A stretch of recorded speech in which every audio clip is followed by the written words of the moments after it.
Let's go, baby. You know what?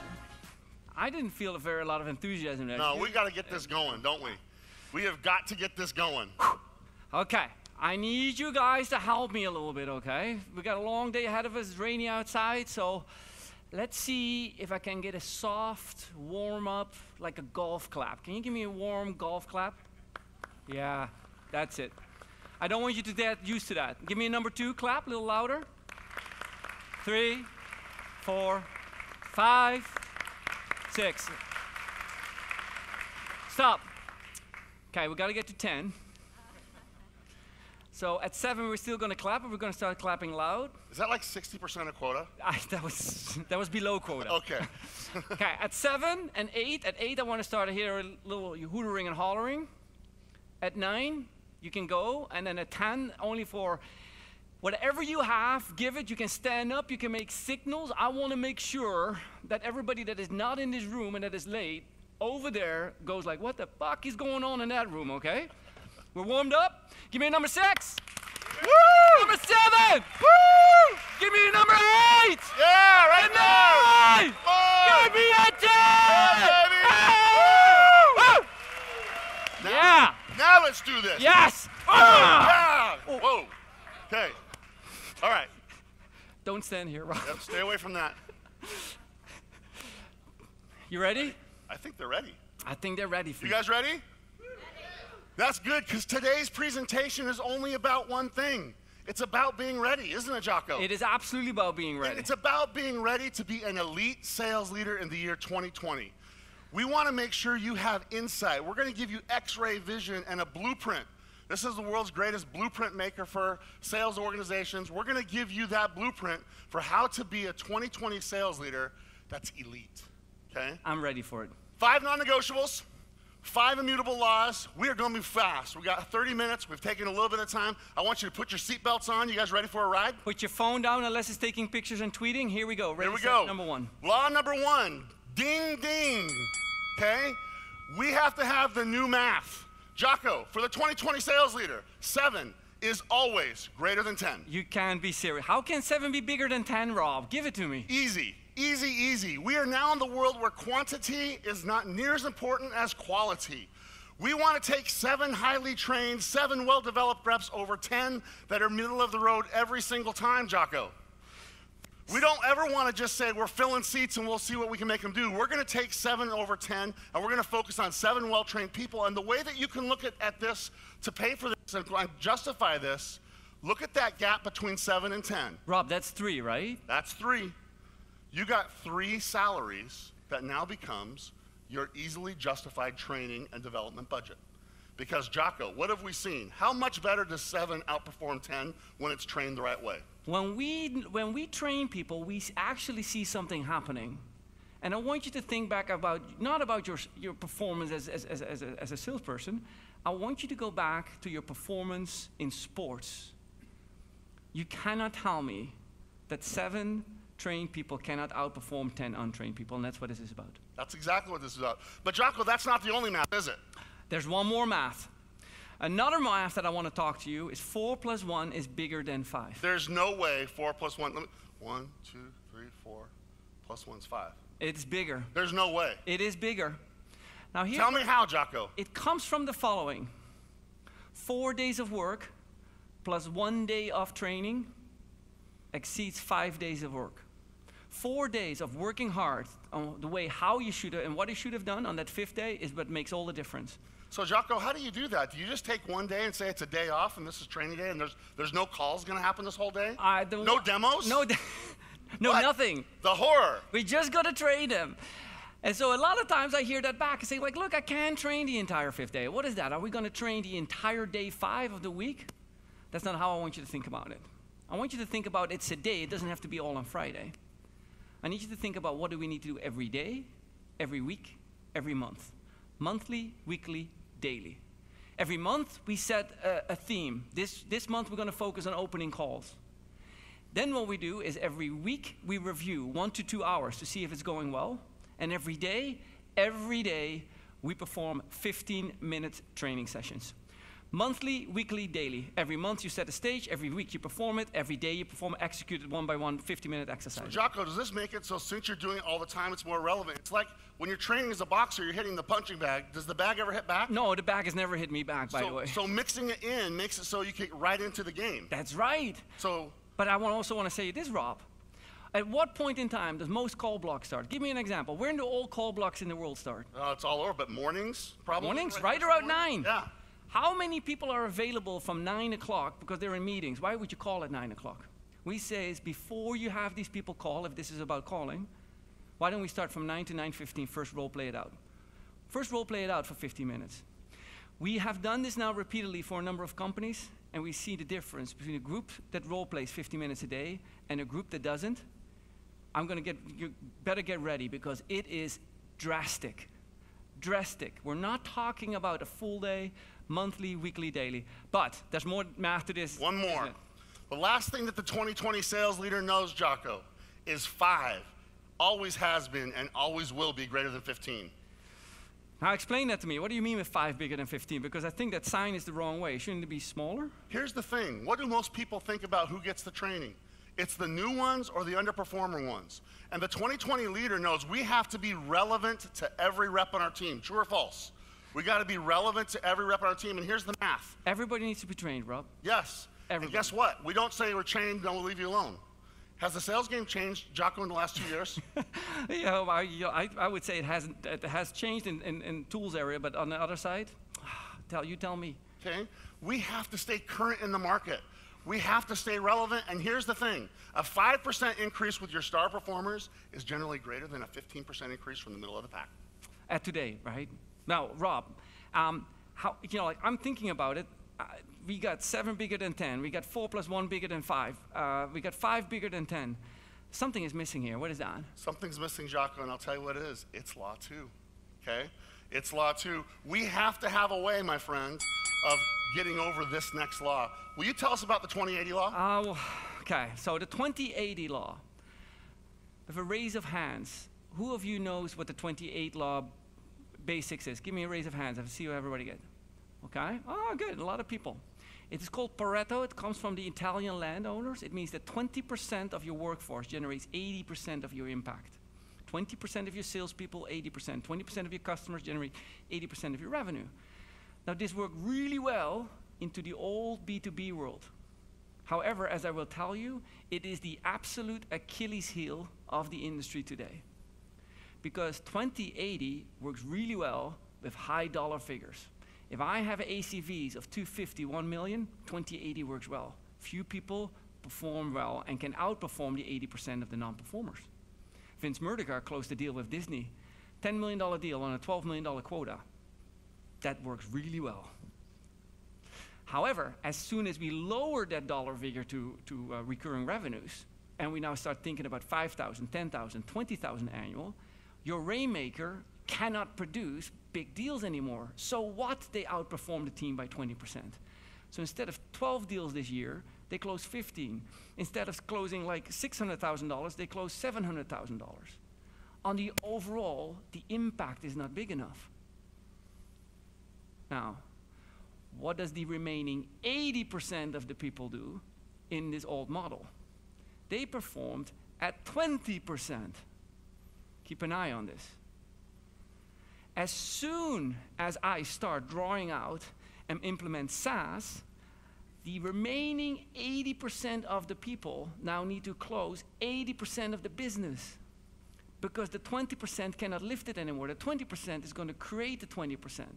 The remaining 80% has to do the remaining 80. You know, if you want to see while inside sales organizations are struggling with this, it's primarily because of the following. In the previous generation that we talked about 5 or 10 years ago versus the current generation, today's sales organizations, the B performers, have to outperform their previous counterparts by 4 times. Where previous B organizations generated 20%, they now have to create 80%. Now, you'll see this in your numbers and in your when you look at your revenue stream, because what you'll see is you see a few people hitting, a few people coming close, but there's a larger group that is missing it by a distance that can never come up. That is an indicative indication.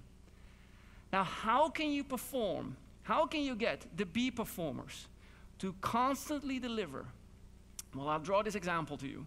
It is in the 70s, an Ironman triathlete, 12 people finished that for the first time. For the first Ironman ever, there is, like 12 people finishing. Now, guess what? Today, we have thousands of people finishing Ironman every weekend. And I could say 10,000 of people. What was the difference? Well, the difference is process. So 4X is a big deal, isn't it, Jacco? It is a very big deal. And that takes us to this next one. If we're going to have this 80-80 rule be a reality, round 3 is about process. And to illustrate this, we have to find ways to create predictability out of complexity. Because 4X may scare you a little bit. And guess what? It should. You don't just say, I want to have my 20%, just do 4X because I said so. You know what? I'm going to just tell my sales team, you know actually what I'm going to do? I'm going to bring some beer in on Fridays. I'm in. Some pizza. I'm in. Right? You know what? Rob, I know how we can make him outperform. How, Jacco? We're going to bring in a ping pong table. Foosball? Foosball? Oh my God, load up the fridge. Okay, let's There we go, let's 4X, see. no problem. Let me tell you how let me give you the secret to the 4X improvement. It has to be process driven. And to do it, I want to play a game. I want everybody here to pick a number between 1 and 10. Okay, stop. I need you all to focus. I have effed this up a couple of times, okay? Yes, he did, more than once. Rob, take him through it. Does everybody have their number between 1 and 10? Yes? Take that number, multiply it by 2. You guys with me? So far, so good? Take that new number and add 8. Okay, we're still good. We're salespeople. The only math we can do is commissions, right? We're doing math here, okay? Take that new number, divide by 2, and finally, subtract by the number you started with. Now, check your math. Number times 2 plus 8, divide by 2, subtract the number. Does everybody have a new number? Okay, we're going to score it. If your number is a 1, give it an A. 2 is a B. 3 is C. 4 is D. 5 is E. 6 is F. 7 is G. Everybody on a letter? Okay, take that letter, and now I want you to use it as the first letter for our country in Europe or Scandinavia. A might be Albania, B Bosnia, C Croatia, D Denmark, E England, F France, G Germany, I Italy. You guys with me? Okay. Is everybody on a country? You got yours? I got my country. Okay, we've done this enough time. You better have your country, okay? All right. Everybody's got their country. Use the last letter of your country as the first letter for an animal you would find at the zoo. Okay? All right, everybody's thinking. Take the last letter of the animal, because now you're on country and animal. Yes or no? Last letter of the animal is the first letter for a fruit you would find at any grocery store. Okay? So I want you to think. Country, animal, fruit. Does everyone have them? 80% of the people in this room, because Jacco, we're chasing the 80-80 rule in this room right now, aren't we? I hope so. 80% of the people in this room right now are sitting on Denmark, kangaroo, and orange. Hands up. Look around, everyone. Look around you. Look around, okay? There's another group that's sitting on Denmark, koala, and apple. Where are you? Okay. Some of you might have said apricot or avocado, because I've been told avocado is actually a fruit doing this. Okay? Here's the takeaway. I took you through some process points that may have seemed complex and maybe a little random sometimes, but it got us to have 80% of the room in a place that we wanted. Absolutely. Had another 10% in a place we could live with, and any of the rest of you just got the math wrong, okay? All right? So if you as a leader in 2020 could get 80% of your people in a place that you wanted by following a process, another 10% in a place you could live with, and some who just don't get it, would that help us? Yeah. To do it, Jacco, we have to know what the process equivalents of Denmark, kangaroo, and orange are. And it's real simple. It's enough dollars in the pipeline, and we need to calculate that by the individual basis. It's enough deals that you're chasing, and it's the speed that you're doing it in. Can it be consistent? Faster is not always better. It's consistency. Those 3 things. Well, okay? and take us through this. This creates 4 quadrants. 4 things. If outcomes are bad and your process is bad, meaning not enough dollars, not enough deals, not enough speed, then you know what we say to that rep? You got what you deserved. And I'm serious. The reason that you want to do this is it takes the emotion and defensiveness out of the coaching part of things. We're doing it on process. If you want to have us say, you're on track, then let's get process right if outcomes are bad. We'll be patient on that, okay? Outcomes are good, still no bad, still no process. What do you think we call that box? You got my man. Whoever said that. Perfect, okay? You got lucky. Lucky! Yeah. Last one. Outcome's good, process good. Congratulations, you earned it, and you're set up for more. 2020 leaders will adopt not a hitting goal or not hitting goal mentality. 2020 leaders will hit a process strong versus process weak mentality, and that's how you get predictive. That is your gateway to Denmark, kangaroo, and orange, and it is your ticket to the 80-80 rule. But that's not enough, is it, Jacco? It is not enough, but as we think about process, I just want to give you a simple view on process. Because process, many of us will think, you know what? ISO 9000, very complicated. Look, process, the simple thing of it is like, look, do the right activities in the right order. Now, I'm not saying you got to design like a 265 activity calendar thing or something, but why don't we start doing the things in the right order, figuring out what works, do more of what works, figuring out what doesn't work, and start doing less of what doesn't work. Now, more good and less bad is a good thing? That would be a good thing. Now, what we see, and this is a very common understanding, is if we look at the average VP of sales and which age they are, the average sales leader today is in their, like traditionally in their mid-40s, maybe a little older, but in that mid-40s range. They've not been raised in an environment of process. They've been raised in an environment of close, close, close, show you my wallet, people are money motivated, which really worked in the old world. So for them, you often find this fraction inside the organization, this tension. We're not going to do process. You know what the process is? 7 stages that Salesforce prescribed from the get-go, from the moment you load it. That is not what we're talking about with process. That's right. We want to keep it simple. We want to let it, like, hey, what are the activities you need to do? So I'm going to give you a very simple example on what a process looks like, okay? You will all use it. It's the letters, 3 letters called ACE. Write them down. A stands for appreciate. C stands for check the time. E stands for verify the end goal. They spell ACE. What we can do with this simple process, we have every salesperson open up discovery call, demo call, simply with the following. Appreciate you taking the time today. May I ask, are both of you still available till the bottom of the hour? Oh, Mike, you have to leave 5 minutes early. Sure, I'll keep that in mind. Now, the end goal of this call, if you choose to like it, is a demo. Does that seem fair to you? Great, great. That's a step in the process. Within it, we've engaged both people, we set the end goal, and we check the end time. One of the top reasons why people are not successful is because they forgot to set the end goal and check the end time. What we see at Liftoff, 7th fastest growing company in North America, every meeting room, a clear digital clock. Not complicated, no, the $8 clock that you can buy at Kmart and at Walmart, that's in there. As soon as you set the end time, that's what you do. You don't achieve the end goal, decision maker is leaving without you knowing because you didn't ask for the time, your problem. You can't blame the customer because this is what's going to happen. The moment the decision maker leaves the room and you ask your remaining customer if they're ready to move forward, they're going to say, I got to check with my boss later on who just left the room. ACE, appreciate you taking the time, checking the time, setting the end goal. That's a simple example of a process. If you do that 50 times, that makes a difference. Love it. How do we know, though? How do we know if the process is working? How do we do it? I think that sets up another law for us, Jacco. That law is we got to use the right data. Now, historically, where we are coming from historically from what we call volume metrics. If you go back 5 or 10 years ago, we were all looking, how many visitors did I get? How many, how many, how many? Now, volume metrics were giving us a flow, giving us a feel like, hey, the water is going, the leads are flowing. We are currently in the metric world of conversion metrics.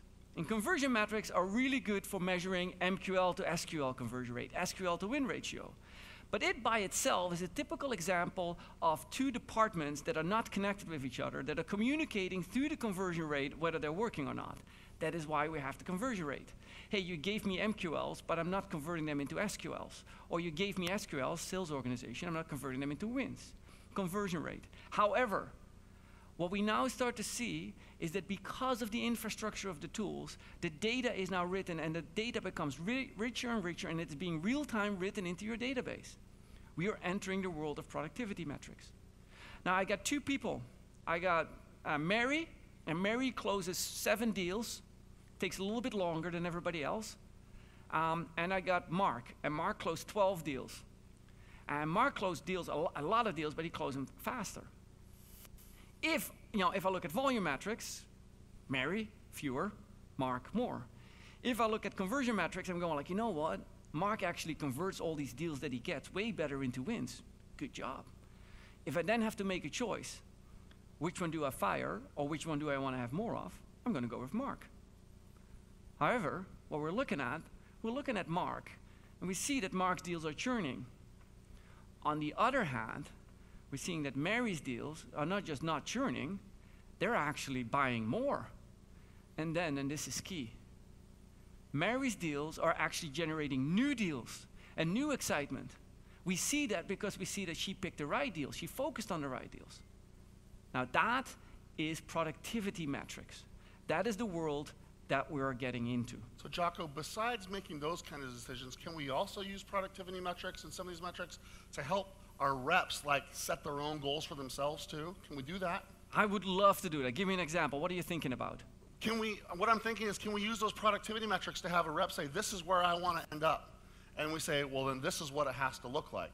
And then we chart towards a place where they say, that's what my conversion or that's what my productivity is, not just where do I land in the stack ranking. I feel sometimes, Jacco, that some of the leaders that aren't the 2020 leaders, they use data to beat people. They beat them up, Rob, and they use the metrics on on dashboards and saying, here's why you underperformed. Now, one of the key things that we see when this is that the managers today use those metrics more and more to perform 30-minute, performance reviews every Monday. And those performance reviews are sitting side by side, simply saying, you're not hitting your metrics, you need to hit more metrics. And here's some thoughts. But the 2020 leader, that is not going to work, because I'm telling you the following.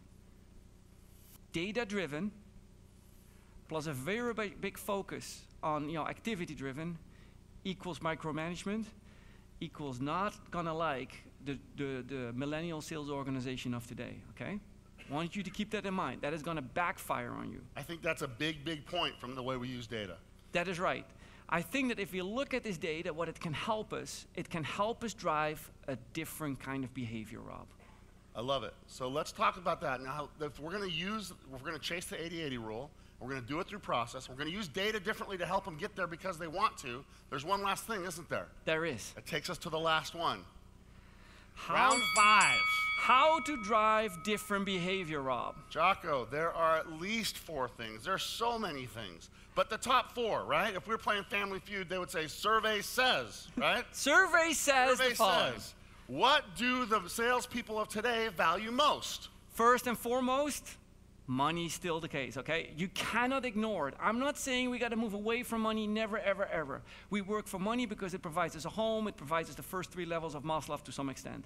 It gives us things we need, but it only takes us this far. And the current generation is more aware of that than ever. Now, in the Bay Area, that first level may be higher than in other regions, just because the costs are here. But number 2, Rob, what's number 2? Number 2, they're looking for experience. The days of get your job and work for the company till you retire, those are long gone. Long gone.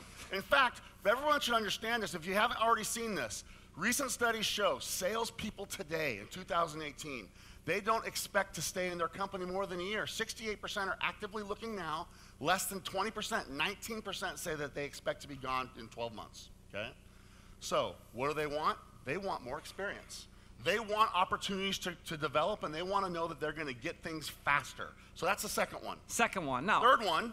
The third one is education, okay?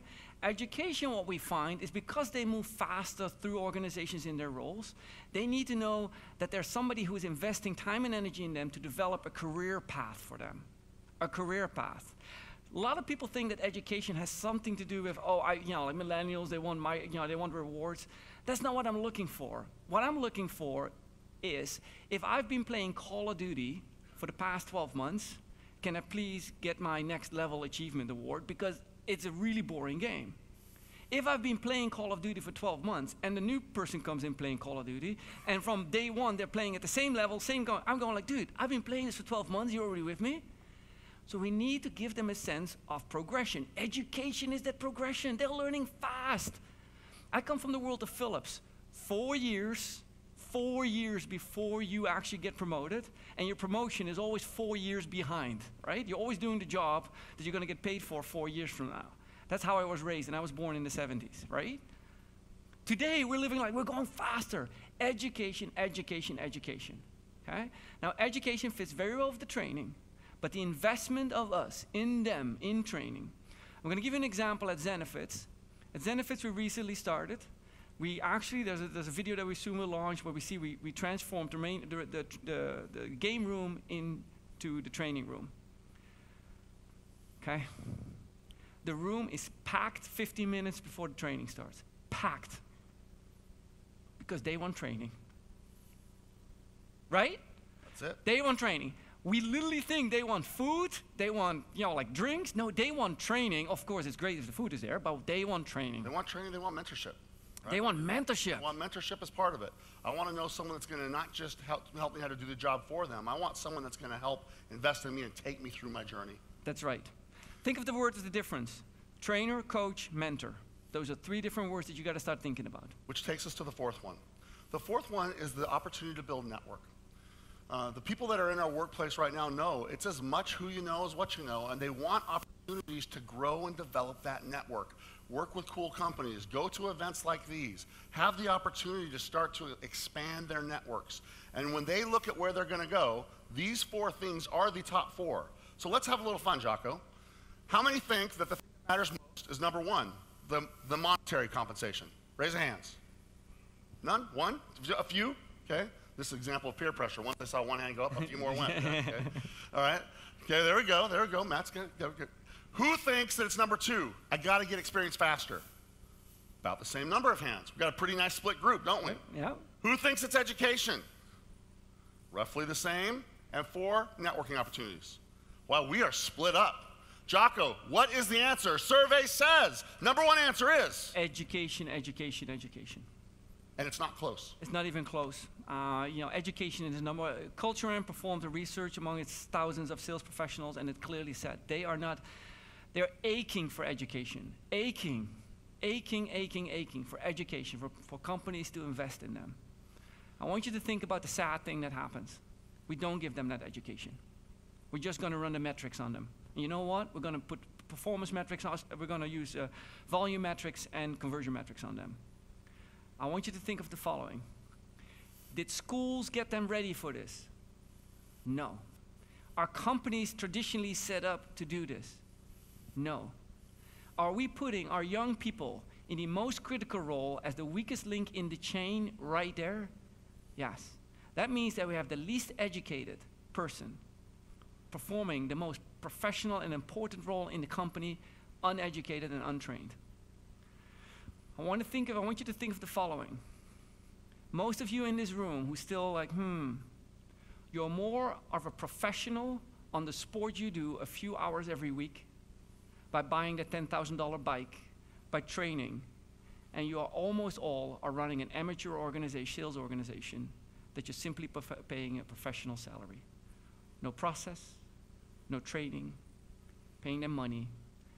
They're amateurs, and you're paying them a professional salary. What I'm asking is, can we compensate them and give them the right education, at least equal to their hobby, that for what they now currently train on doing 4 or 5 hours a week, can we at least have the same amount of hours for what they're supposed to do 40 hours a week? Let's take this home. Let's take this home.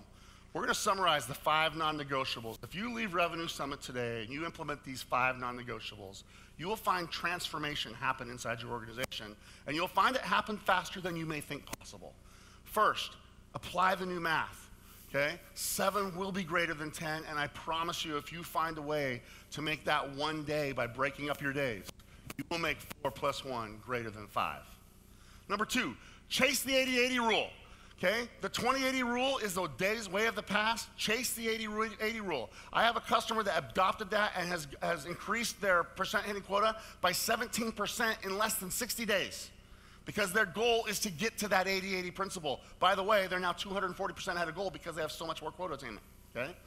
Third, please make sure you know the numbers. If you don't know how to calculate Denmark, kangaroo and orange with every rep at the individual level, we are not in the world of averages. Coaching, it's not about averages, is it? No, it's not. It's about individuals. You must personalize, right? Personalize inspires people, just stack ranking demoralizes them, okay? That takes us to number 4. Use data the right way. Jacco has shared with you how data's worked. Make sure that we're at this place where we're now looking at the productivity data, not just the volume data. We're a lot better than that, folks. And let's make sure finally we add the education piece so we can do exactly what Jacco said. We want to create the world's greatest professional sales organizations in each of our companies. If you could become this leader, how you lead, we've often heard it say, how you sell is more important than what you sell. I want to add one thing to that. How you lead is your most defensible competitive advantage. It will attract people that will not want to leave. It will have them performing at levels that other people wonder, how do they catch up? And you will do it without blowing your budgets up on the front side. You'll just blow up your budgets on the back side of how much you've earned. Now, those things said, I hope these 5 non-negotiables have stimulated your thinking, and you're going to go home and start picking these off one at a time, because these are the non-negotiables. And to wrap it up, Jacco, what are the last things we want to think about? One final thing. I want you to think of what we're trying to achieve as salespeople. I want you to think we are all marketing and sales professionals. And many of us think that the conversation is where it's at. We see, more terminology go in that direction. However, I want to take a pause there. What is conversation about?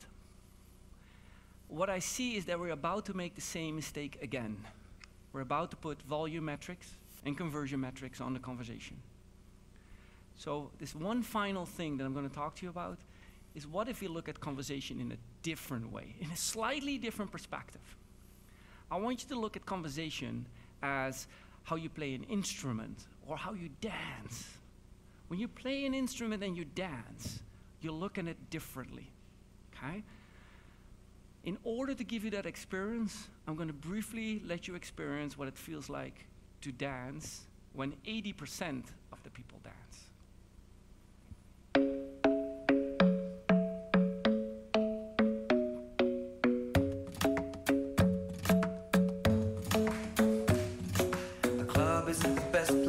The lovers of the bar is where I go. Me and my friends at the table doing shots, tripping fast, and then we talk slow. Come over and start up a conversation with just me, and trust me, I'll give it a chance. Now take my hand, stop it, and the man on the jukebox, and then we start to dance. And now I'm singing like, girl, you know I want your love. Your love was handmade for somebody like me. Come on now, follow my lead. I may be crazy, don't mind me. Say, boy, let's not talk too much. Grab on my waist and put that body on me. I'm coming now, follow my lead. I'm coming now, follow my lead. I'm in love. You see, it never was who got there fastest. Did we say like, hey, who gets the fastest at the end of the dance? If we do that, then we can just have a 3-second dance session. Okay, do the split, end of the dance. It was never about who got there fastest. It was never there. It was more playful. It was more about like the little things that we do. That is the conversation. We thought that the conversation, who have the most, who got there the fastest to the meeting. It's the wrong thing. So if we apply these 5 things, but we apply them to the right thing, how to have a conversation, we can make a big change. And not a small change. I want to think you about the big changes that we can make, okay? And I want you to think of the following. We're marketing and sales professionals. What is our role? What are we here for, all of you? And sometimes I lovingly call you my fuckers. What are we all here for, you fuckers? Right? Because if it's to sell more stuff, I don't think that you're going to wake up tomorrow morning very excited and keep doing that for another 20 years. This may be a job that pays you well, but it's not going to keep us going. Oh, no, not yet, not yet. Okay. I don't want you to think about that yet, right? It's not who gets there first. It's not who gets there first. What I want you to think about is What do doctors do in the world? Doctors make the world a better place, a healthier place. Great on them. I'm not a doctor. I can't help with that. What do engineers do? They build great apps. Great apps. Love that. Okay? I am an engineer, but I'm not going to participate in more app building. Okay? There's plenty of people doing that. Okay? And these two people make the world better that way. Now, are you ready for this one? What is the biggest problem in the world today? Do we think we need more apps? Do we need to have more technology? I think that the biggest problem that we have in today is that people actually have stopped communicating with each other. Look around you. Think about it. We're blasting. The conversation has been lost. Presidents of countries are shouting at each other through stupid media, and that's what we call conversation, right? Now, what are we here to do? I believe that we are here to become conversation specialists. Not measured in volume metrics, not measured how many we have and who got there fastest, but I want you to use today as an example of learning how to have a conversation in a more playful manner, with a little bit more depth, listen a little bit more actively, okay? As I draw this to a close, what I want to ask you is, like we have been standing here today for you, and we've been giving this particular presentation, and I want you to know that it's in you. If you have a conversation, a better one than us, do it, have it. We want to thank you very much. We want to give you a wonderful, wonderful event. We're looking forward to meet with you on the floor. Have a great one. Have a great conference.